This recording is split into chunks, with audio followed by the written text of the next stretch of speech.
Good morning from Kyoto, a city where the past is still part of everyday life. Surrounded by mountains, Kyoto wakes slowly beneath layers of history and ordinary life. The journey begins in a modern station that offers little warning of the old streets ahead. We're starting in Higashiyama, where some of Kyoto's oldest streets still climb the eastern hills. Yasaka Shrine has long connected worship, festivals, neighborhood life, and the streets of Gion. In spring, cherry blossoms transform even an ordinary walk into something people remember for years. Stone, timber, and narrow lanes gradually reduce the scale and speed of the city. This is one of those Kyoto views that makes you feel as though time has slowed down. Ninenzaka follows a human scale, where walking remains the natural way to discover each detail. Craft survives here because traditional skills are still practiced, purchased, used, and passed forward. As the street climbs higher, shops, residents, and visitors begin moving toward the same temple. We've reached Kiyomizu-dera, one of the places that defines the eastern skyline of Kyoto. From the wooden terrace, temple, forest, mountains, and city become part of one landscape. The view changes with every season, but spring gives the hillside its softest colors. Up close, the temple becomes less about scale and more about timber, stone, water, and craftsmanship. A bowl of matcha turns a busy morning into a sequence of smaller, more deliberate movements. By afternoon, the route descends from temple slopes towards streets shaped by another tradition.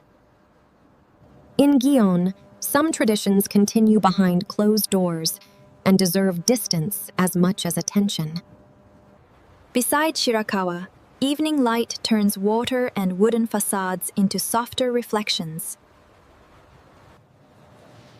That's our first day in Kyoto, and tomorrow we're following the city south to Fushimi. Good morning! Today we're heading south, beginning with the famous gates of Fushimi Inari.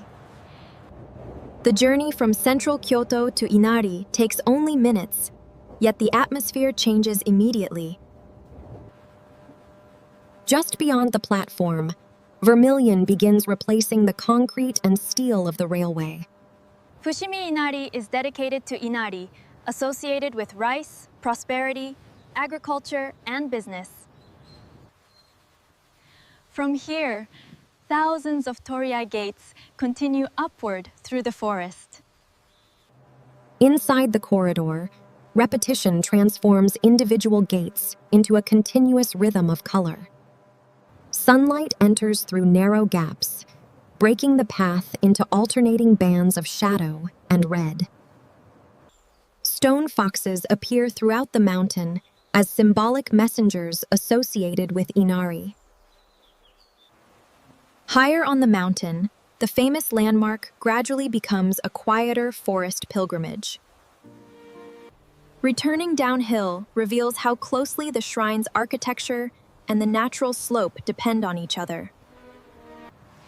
Fushimi is also famous for sake, so we're leaving the mountain and following the district's old canals. Fushimi's brewing culture grew around access to water, rice, transportation, and generations of specialized knowledge.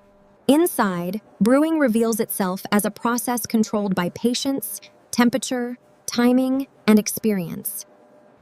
The canal recalls a time when waterways carried goods through districts that now feel unusually calm. We've arrived in Uji, where tea has shaped the identity of the town for centuries.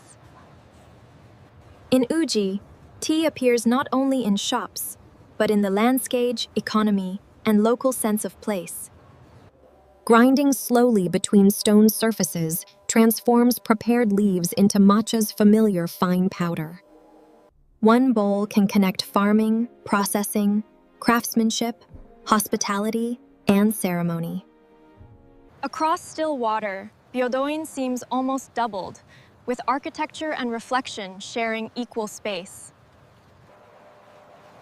We'll end today beside the Uji River, and tomorrow we're heading west to Arashiyama.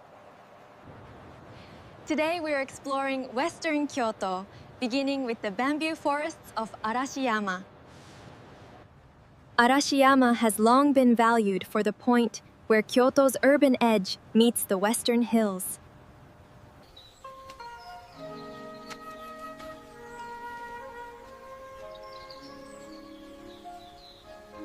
Wind moves high above the path, creating a soundscape as recognizable as the view itself.